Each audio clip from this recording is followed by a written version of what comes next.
Here, where the waves whisper upon white sands, lies a hidden world, Maytegued Island in Taytay, Palawan, a place carved by time and tide, where every rock bears the story of centuries, and the wind carries the memory of creation itself.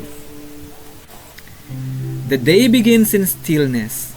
The sea, clear as glass, reveals a living garden beneath corals of many shapes and colors, stones polished by countless seasons, and small fish darting through the sunlight like shards of silver.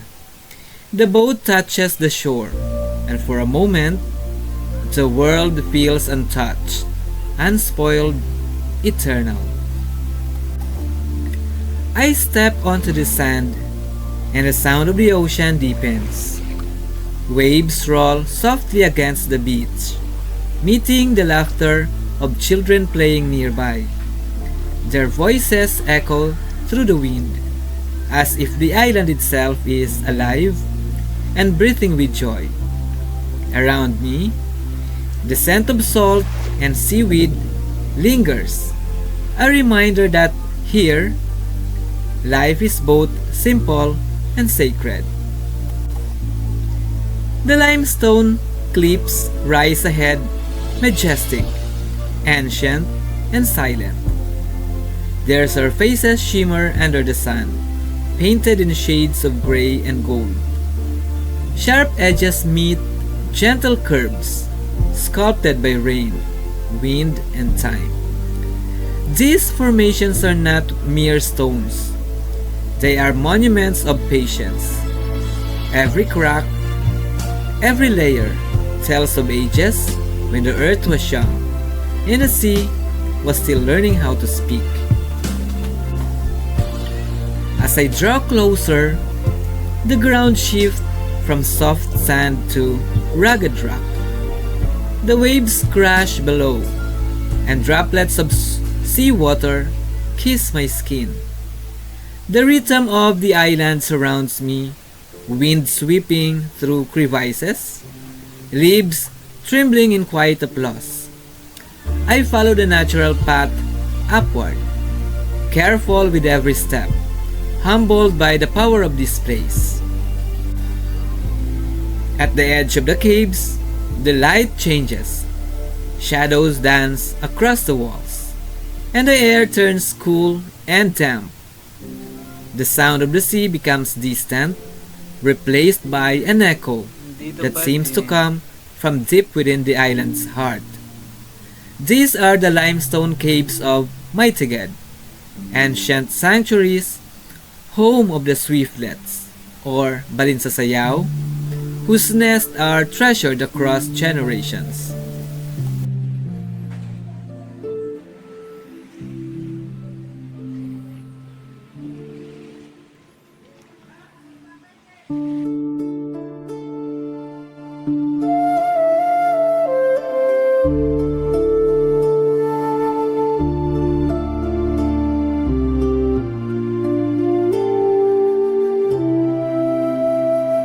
Sa huni ng hangin, ako'y nagigising. Sa awit ng dagat, puso'y tumitibok din. Ang araw ay tumarampi sa ginto ng bukirin. Buhay ay tumataloy tulad ng panalangin.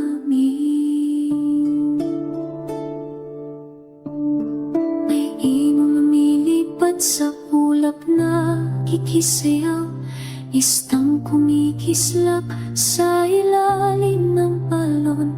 Bawat patak ng ulan, niyaya ng may kapal. Sa lupa't dagat, buhay ay sumimisigaw.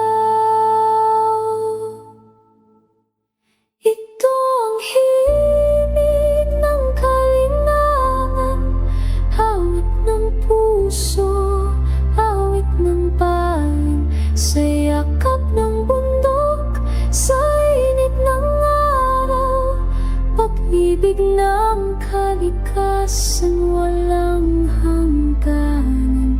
May alon sa pampang nagkukwento na noon ng mga paang naglakbay sa buhangin ng panahon.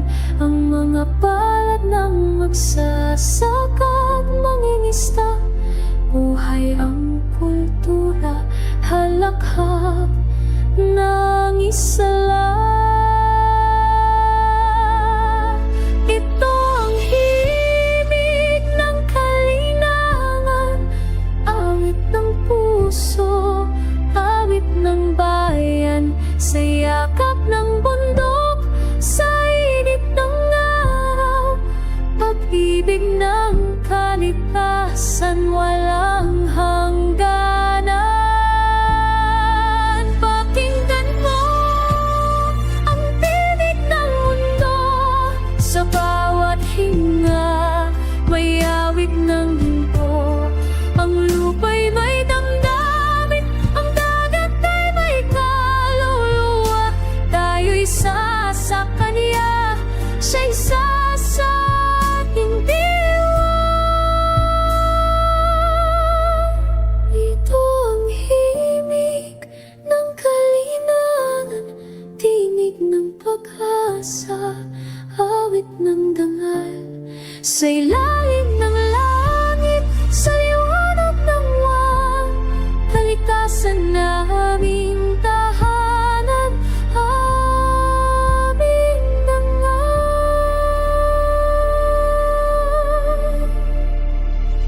Dagat, hangin at araw, buhay ng mundo'y banal. Pakinggan, damhin, ingatan ang himig ng Kalinangan.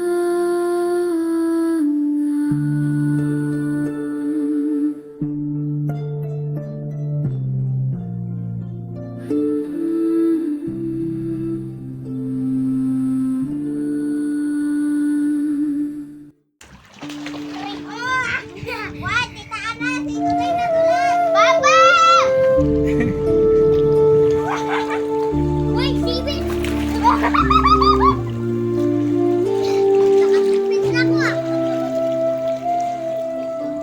Look at here. The birds themselves remain unseen, swift, secretive, and wise. They live where the light can barely reach, hidden in darkness that few are allowed to enter. To disturb them is to disturb the rhythm of nature itself. And so, from the threshold, I simply listen to the dripping water, to the rustle of the wings, to the faint beating of life inside the stone. Yan kinakain mo. Kuha yan po kinakain. Ha? Kinakain nga yan nila. Yan dito. Ito pwede gawin din mo.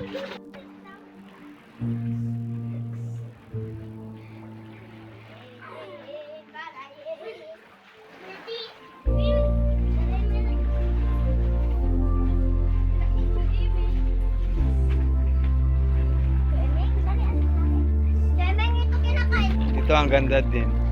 Pag ito ibas, kaganda dito na Jimmy. True. Saan? Saan?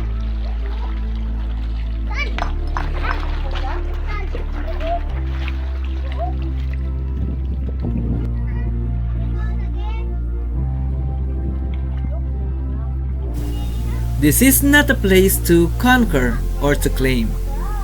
It is a place to understand. To stand before the caves is to realize how small we are and yet how deeply we belong to this earth. Nature does not need our words. It only asks for our respect. Ina, napangano si Ate Kindra ng ano? Buwangin! Uy! Diyak lang galing mo. Alam, tama tayo. Hey, pagkarami! Remy! Remy!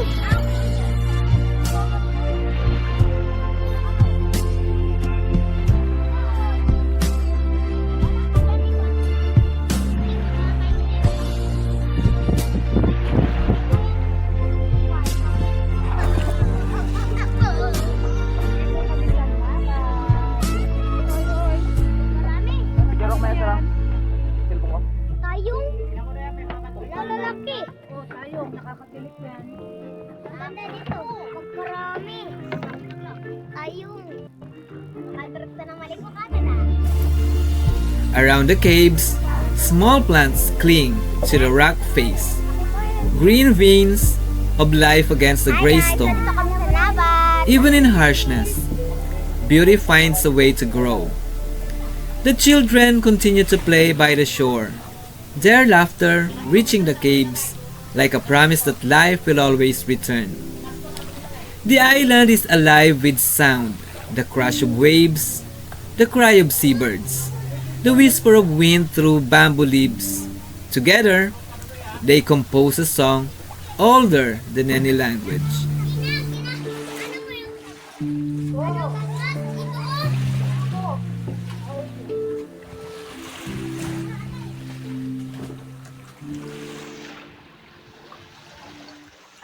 Wow, nakababa na rin kami sa dagat.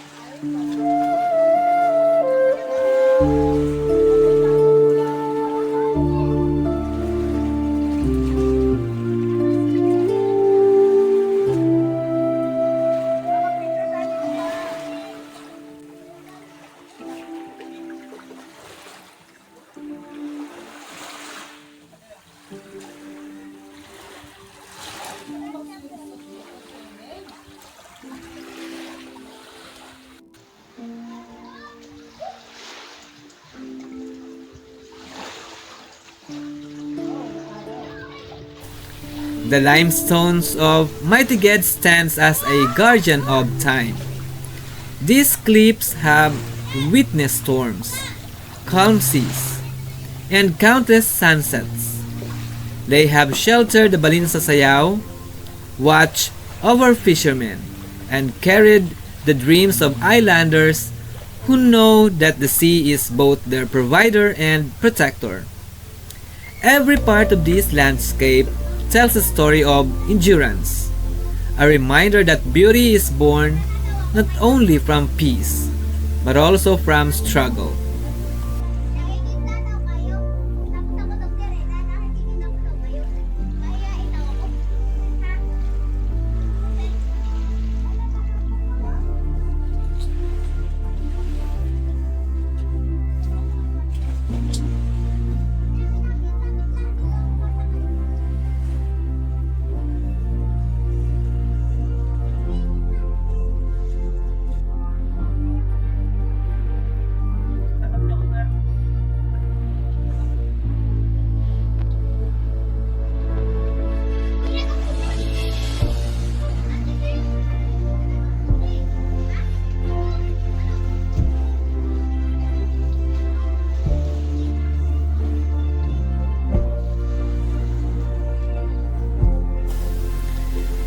As I move away from the caves, the sunlight grows warmer. The sand gleams once more, and the sea invites me back with its endless rhythm. Behind me, the limestone walls remain silent and proud, holding within them the secrets of generations.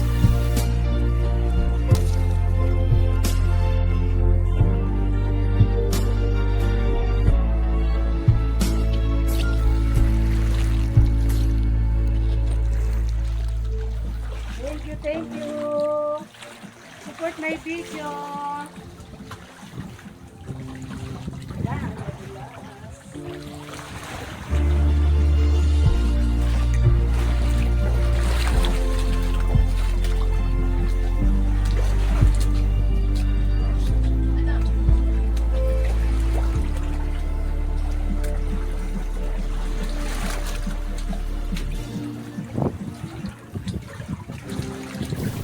Maytegued Island is more than a destination. It is a testament to balance.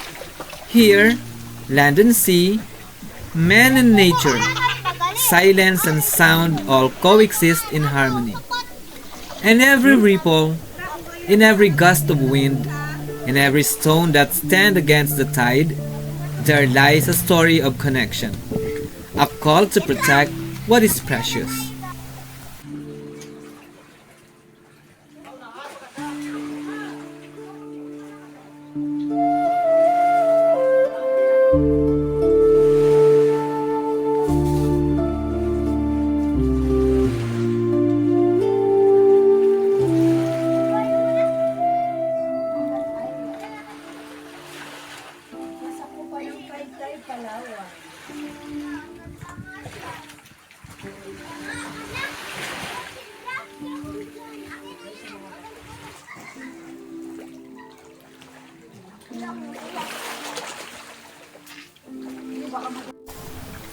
As the boat drifts away from the shore, I look back.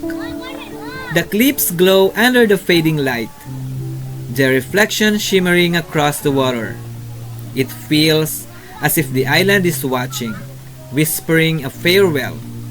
Not a goodbye, but a reminder to remember, to care, to keep coming home.